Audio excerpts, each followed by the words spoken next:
Good morning student, আমি Rocky sir. আজকে আমরা একটা ইন্টারেস্টিং টেক্সট পড়তে চলেছি। West Bengal board of secondary এডুকেশনের ক্লাস 8 এর লেসন 10 টেলস অফ চাইল্ডহুড, যেটা লিখেছিলেন রোয়াল্ড ডাল। এই রোয়াল্ড ডাল ইনি একজন British noblest, short story writer, poet, fighter pilot এবং স্ক্রিন রাইটার ছিলেন। অর্থগুলো একটু বুঝে নিই। তিনি ছিলেন একজন ব্রিটিশ উপন্যাসিক। নোবেলিস্ট কথার অর্থ উপন্যাসিক, শর্ট স্টোরি রাইটার ছোট গল্পকার, পোয়েট কবি, ফাইটার পাইলট মানে একজন যোদ্ধা পাইলট, এবং স্ক্রিন রাইটার কথার অর্থ হচ্ছে নাট্যকার মানে যিনি নাটক লিখতেন।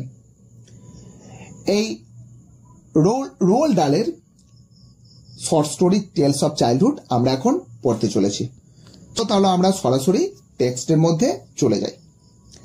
মাই ফাদার হ্যারোল্ড ডাল was a Norwegian who came from a small town near Oslo called Sarpsborg. আমার পিতা হ্যারোল্ড ডাল ছিলেন নরওয়ের বাসিন্দা, যিনি অসলোর কাছে সার্পসবার্গ নামক একটি ছোট্ট শহর থেকে এসেছিলেন। His own father, my grandfather, was a fairly prosperous merchant who owned a store in Sarpsborg and traded in just about everything from cheese to chickenware. তার নিজের পিতা, his own father, my grandfather, আমার দাদু, was a fairly prosperous merchant, ছিলেন একজন যথেষ্ট সমৃদ্ধশালী ব্যবসায়ী, who owned a store in Sarpsborg, যিনি সার্পসবর্গে একটা দোকান স্থাপন করেছিলেন। এই দোকানটা কি করতে স্থাপন করেছিলেন? সেখানে জিনিসপত্র মজুত করতেন। And traded in just about everything from cheese to chinaware, আর সেখানে তিনি ব্যবসা করতেন সবকিছু বলতে কি সেখানে পাওয়া যেত চিজ এবং মুরগি রাখার খাঁচার যে তার, এই চিজ থেকে মুরগি রাখার খাঁচার তার অবধি সবকিছু তার দোকানে পাওয়া যেত। তার মানে তিনি সবকিছু সেখানে ব্যবসা করতেন। My father had lost an arm when he was 14. আমার বাবা যখন 14 বছর বয়সে ছিলেন, তিনি তার একটি হাত খুইয়েছিলেন বা হাত হারিয়েছিলেন, অর্থাৎ তার একটা হাত বাদ দিতে হয়েছিল। কি কারণে বাদ দিতে হয়েছিল সেটা আমাদের কাছে এখন স্পষ্ট নয়, যে কোনো কারণে তার হাতটা হয়তো কেটে বাদ দিতে হয়েছিল বা হাতটা তার ভেঙে গিয়েছিল। But had become a successful shipbroker, কিন্তু তিনি একজন সফল জাহাজের মাল সরবরাহকারী হয়ে উঠেছিলেন। অর্থাৎ আমরা কি দেখলাম? শিপব্রোকার কথার অর্থ হচ্ছে জাহাজের মাল সরবরাহকারী। এখন এরপরেই দেখো ছোট্ট করে একটা শিপব্রোকারের একটা ডেফিনেশন বা একটা সংজ্ঞা বলে দেওয়া রয়েছে, যেখানে শিপব্রোকার কে সেটা আমরা বুঝতে পেরে যাব। A shipbroker is a person who supplies the ship with everything it needs when it comes into port. একজন শিপব্রোকার অর্থাৎ জাহাজের মাল সরবরাহকারী হলেন এমন একজন ব্যক্তি যিনি একটি জাহাজের প্রয়োজনীয় সবকিছু সরবরাহ করে থাকেন। কখন সরবরাহ করেন? যখন এটি একটি বন্দরে পৌঁছায়। কি সরবরাহ করেন সেখানে তিনি? ফুয়েল অ্যান্ড ফুড, জ্বালানি এবং খাবার, রোপস অ্যান্ড পেন্ট, দড়ি এবং রং, সোপ অ্যান্ড টাওয়াল, সাবান ও তোয়ালে, হ্যামার্স অ্যান্ড নেল, হাতুড়ি এবং পেরেক, and thousand of others little items, এবং হাজার রকমের অন্যান্য টুকিটাকি বা ছোটখাটো জিনিসপত্র। A shipbroker is a kind of enormous shipbroker for ships.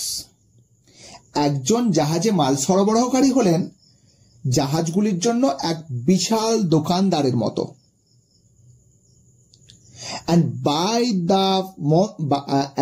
by far the most important item he supplied to them is the fuel on which the ship's engine ran. In those days only coal. এবং সবচেয়ে বড় গুরুত্বপূর্ণ যে জিনিসটি তিনি সরবরাহ করেন সেটি হলো জ্বালানি, যার মাধ্যমে বা যার দ্বারা জাহাজটির ইঞ্জিন চলে। তখনকার দিনে ছিল একমাত্র কয়লা। He set up a ship broking firm at Cardiff of South Wales. তিনি জাহাজ কোম্পানিতে এই যে মাল সরবরাহ করবেন না, এই মাল সরবরাহ করতে সাউথ ওয়েলস মানে দক্ষিণ ওয়েলসের কার্ডিফে একটি কারবার স্থাপন করেছিলেন। My father met my mother Sophie Magdalene Hesselberg during the summer of 1911 and were married soon after. আমার বাবা আমার মা সোফি ম্যাকডলেন হোসেলবার্গের সঙ্গে সাক্ষাৎ করেছিলেন 1911 খ্রিস্টাব্দের গ্রীষ্মে। ওই যে বলা হয়েছে the summer of 1911 and were married soon after, এবং তারা শীঘ্রই বিবাহ বন্ধনে আবদ্ধ হয়েছিলেন।